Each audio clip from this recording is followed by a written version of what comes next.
once you're out of the immediate stresses and pressures and disorientation of grief, I say to myself that I'm not giving any of these people up.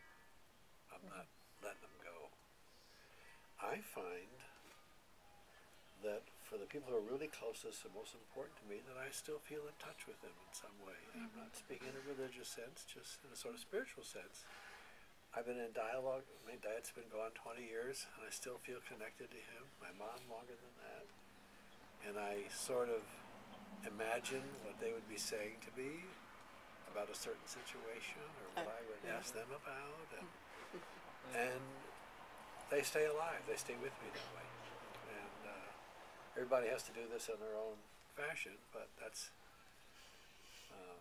you know, your mom was such a rich, Renaissance, interesting woman. So she's given you a huge legacy that you'll continue to mine, you know. It'll continue to speak to you for the rest of your lives. She always tells me to check the plants. Oh, yeah. There you go. Don't kill them. Oh yeah, it was Make sure amazing. you check the plants and water them. She had little starts all over the place. No.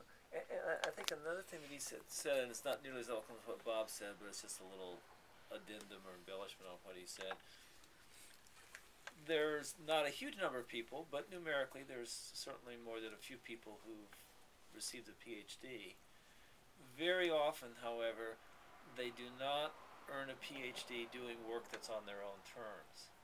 Your mom earned her PhD doing work on her terms, which is really, really, really significant. And I think, you know, when I was alluding earlier to how she was kind of gathering up momentum like the snowball rolling down the mountain.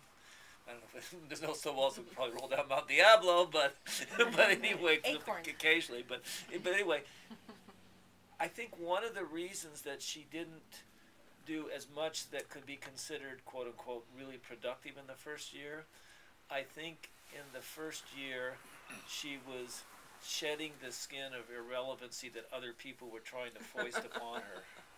And once she got rid of the stuff that other people in the world were saying the PhD should be about, she got down to what she really wanted to do.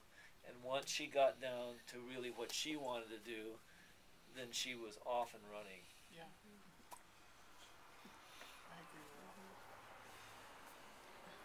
I appreciate what you said, Bob, because people don't talk about that phenomenon of people close to you die and where do they go and what happens to them. And I do that with my father, who died a few years ago, and I dialogue and continue the dialogue. And for people that are really important to you, I mean, it's not talked about in churches. And like I was at a memorial for a friend, and it was a big memorial. A lot of people came at one of the seminaries on the hill, and there was a Baptist minister giving the talk, and he talked about that same thing and I asked him about it afterwards, and he said, "Oh, it's just something I've experienced. A lot of people died in my life, and it wasn't necessarily a Baptist thing, but it's definitely not a Lutheran thing, because Lutherans I'm talking about that somewhere else, but it's something I figured Lutherans out. don't even talk while you're alive. I figured it out on my own. I was like, I had to deal with the grief, and that's what I did, and but it's not talked about. That just what you said. So I encourage you to continue the dialogue. Yeah, this was certainly one way Oh, I feel like we should say that we did go to Mount Diablo. I don't know, when was that? December? Yeah, it was just before she died. Oh. Yeah, it was before she got really ill. Maybe late November. Perfect day, it was beautiful, and I've been out there before, and if you've ever been out, even in Clayton, it's either too cold and windy or super hot, and it was neither of those.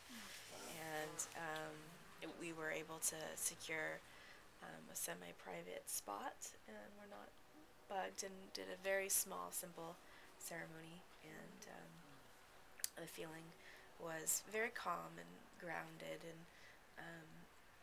nothing, brilliant, vision type things happened, but she felt much better afterwards, and we all did. So.